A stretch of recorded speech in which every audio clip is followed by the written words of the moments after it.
Assalamualaikum warahmatullahi wabarakatuh. Berjumpa lagi dengan saya, Fungki Kesnandari. Di video saya kali ini, saya akan memberikan materi mengenai teori sosial tentang interaksi sosial, yang mana kita akan membahas mulai dari pengertian dari interaksi sosial, aspek-aspek yang mempengaruhi interaksi sosial, faktor-faktor yang mempengaruhi interaksi sosial, serta bentuk-bentuk dari interaksi sosial. Yuk langsung saja kita simak video saya berikut ini.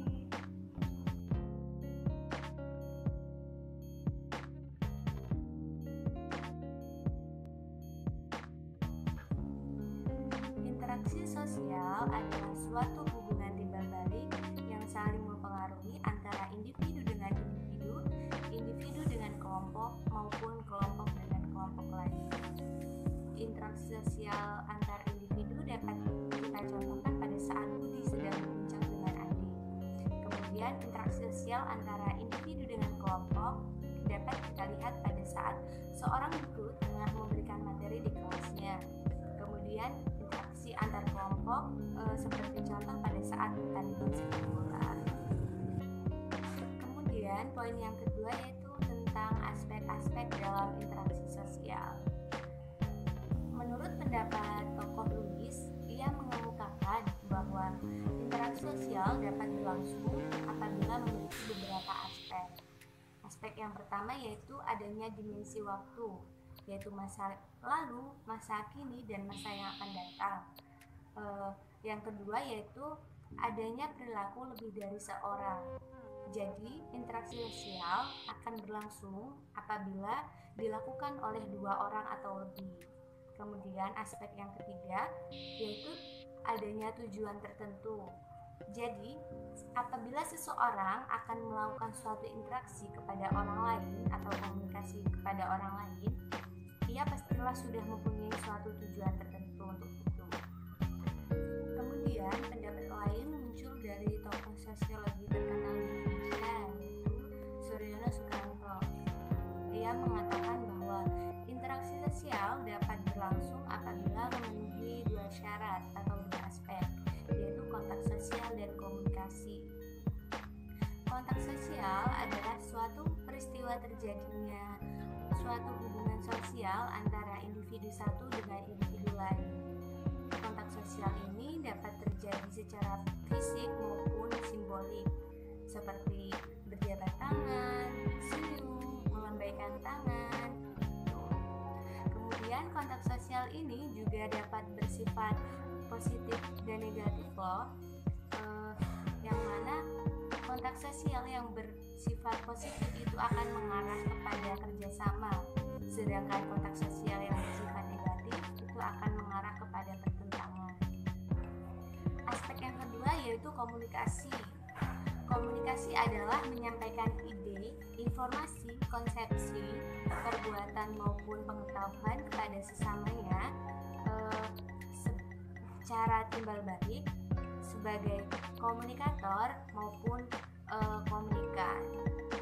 Tujuan utama dari komunikasi ini adalah untuk menciptakan pengertian bersama dengan maksud untuk mengubah perilaku atau pikiran seseorang ke arah positif. Jadi dapat disimpulkan bahwa aspek-aspek interaksi sosial yang dapat menjadi atau yang dapat digunakan sebagai skala interaksi sosial yaitu kontak sosial dan komunikasi, di mana aspek-aspek ini sudah mencakup unsur-unsur dalam interaksi sosial serta dapat dianggap sudah mewakili teori-teori yang lain.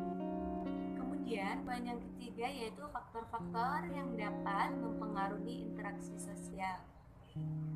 Ada dua faktor yang dapat mempengaruhi interaksi sosial itu sendiri. Yang pertama yaitu faktor dari dalam atau faktor internal, kemudian faktor eksternal atau faktor dari lingkungan. Faktor internal yang dapat mempengaruhi interaksi sosial diantaranya yaitu yang pertama adanya dorongan untuk meneruskan keturunan. Secara naluriah, manusia akan memiliki nafsu untuk tertarik dengan lawan jenisnya. Dorongan ini bersifat bersifat kodrati, atau maksudnya adalah tidak dipelajari sekalipun seseorang akan memiliki kecenderungan untuk berpasang-pasangan dalam rangka untuk dapat melanjutkan garis keturunannya. Kemudian yaitu adanya dorongan untuk memenuhi kebutuhan hidup. Sejatinya manusia tidak akan bisa hidup sendiri. Ia akan cenderung membutuhkan orang lain dalam kehidupannya. Kemudian yaitu adanya dorongan untuk mempertahankan hidup. Hal ini terutama pada saat ketika ada ancaman dari luar, dari suku lain, dari bangsa lain, atau dari kelompok lain. Kemudian yang selanjutnya adalah dorongan untuk berkomunikasi. Seseorang manusia akan mempunyai rasa naluriah untuk cenderung berkomunikasi dengan sesamanya, untuk menyampaikan perasaan aman, tentram, damai ketika hidup bersama. Kemudian faktor yang kedua yaitu faktor eksternal. Faktor eksternal yang dapat mempengaruhi interaksi sosial diantaranya yaitu imitasi, identifikasi, sugesti, simpati, empati, serta motivasi. Kemudian poin yang terakhir yaitu bentuk-bentuk dari interaksi sosial. Bentuk dari interaksi sosial itu dapat dibagi menjadi dua. Yang pertama yaitu proses atau interaksi sosial asosiatif, kemudian yang kedua yaitu proses atau interaksi sosial disosiatif. Interaksi sosial asosiatif adalah interaksi sosial atau proses sosial yang mengarah kepada persatuan atau kerjasama. Bentuk dari interaksi sosial asosiatif ini seperti contoh adalah akulturasi, asimilasi, kerjasama, serta akomodasi. Kemudian yang kedua yaitu interaksi atau proses sosial disosiatif. Proses atau interaksi sosial disosiatif ini adalah proses sosial yang mengarah kepada perpecahan. Proses sosial ini juga disebut juga proses sosial negatif. Contoh dari proses sosial negatif ini dapat dilihat pada saat konflik, pertentangan, serta kontroversi. Baiklah, itu saja yang dapat saya sampaikan tentang materi mengenai teori sosial tentang interaksi sosial. Apabila ada salah kata, saya mohon maaf. Saya akhiri. Wassalamualaikum warahmatullahi wabarakatuh.